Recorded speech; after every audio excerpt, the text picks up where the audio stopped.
Hi, second graders. So, our song this week is Minuetto by Mozart.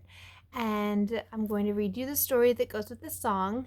And then I'm going to post the video that I want you to do. So, the story is about the Snobby Pears. I'm going to read it in my best British accent. Don't make fun of me. Here we go. Once upon a time there lived a family of pears who loved each other very much. They were a happy family, always helping each other. They didn't have to do a whole lot of work because they were not your ordinary pears. They were royal pears. They were all a beautiful light golden color and perfectly shaped. The pears were born in the king and queen's garden and had a glorious life. Every day they would bask in the sunshine and enjoy all the attention they received from their good friend Henry. Henry was the Queen's royal gardener. Henry pruned their tree just perfectly and sprinkled it with water whenever it needed a drink. Henry was a great friend. He sang to the pears and guarded their tree at night to make sure nobody picked them, because he knew they would not be happy if they were separated from each other. The pears loved all the attention they got. They loved it when the king and queen's guests would stroll in the garden and marvel at how beautiful they were. In time, though, the pears became spoiled and snobby. Everybody say, snobby.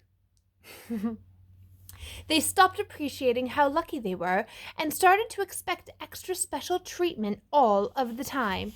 If they weren't told that they were beautiful 10 times a day, they would get upset. Imagine that! Henry did not like this new attitude. These were not the happy, kind pears he was used to. He told them how he felt, but the pears didn't want to listen.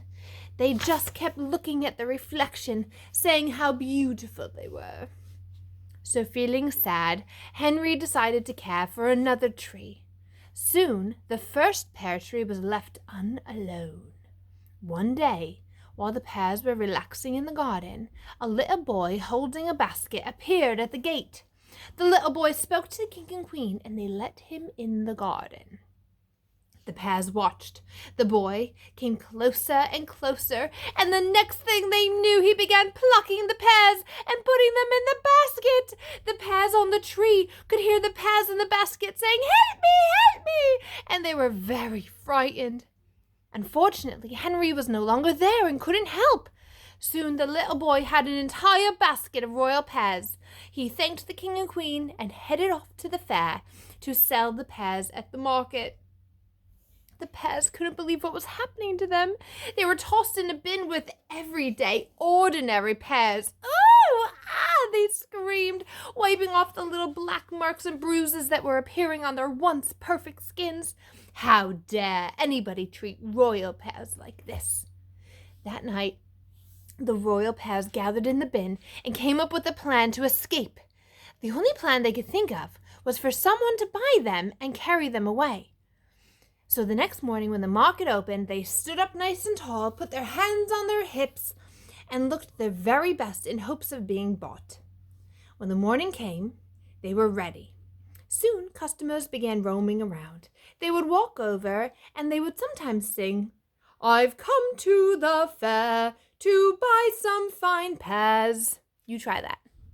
"I've come to the fair to buy some fine pears." The royal pears wanted to be bought, so they would stand up nice and tall, but they couldn't get rid of their snobby way, and they sang, so buy me, I'm ripe, just your type." Try that, here we go. So buy me, I'm ripe, just your type." Okay, the customers continued to check all the pears because they wanted the very best, and they moved on looking for different pears. The royal pears couldn't believe how picky the customers were. How insulting! What could they look for in a pear? They were the most beautiful, so wasn't that the most important thing? Finding other pears to look at, the customers sang again, "I've come to the fair to buy some fine pears." And again, even louder, they sang, so buy me, I'm ripe, just your type." Well, the next thing they knew, the customers were whispering secrets into their ear. They were saying that they were going to look in another market for nicer Pears because they did not appreciate Pears with attitude. The little Pears couldn't believe their ears. How dare anybody speak to them like that? The royal Pears didn't have a choice, though, and they begged, trembling their hands, "Oh no, don't go." Try that part. Ready? Here we go. "Oh no, don't go." And then the customers would look at them and say, then try, then I might buy. Try that. Here we go. Then try, then I might buy. And they tried again. But sadly, the Pears couldn't remember how to act any other way than snobby. And the customers left the store in search for nicer, friendlier Pears.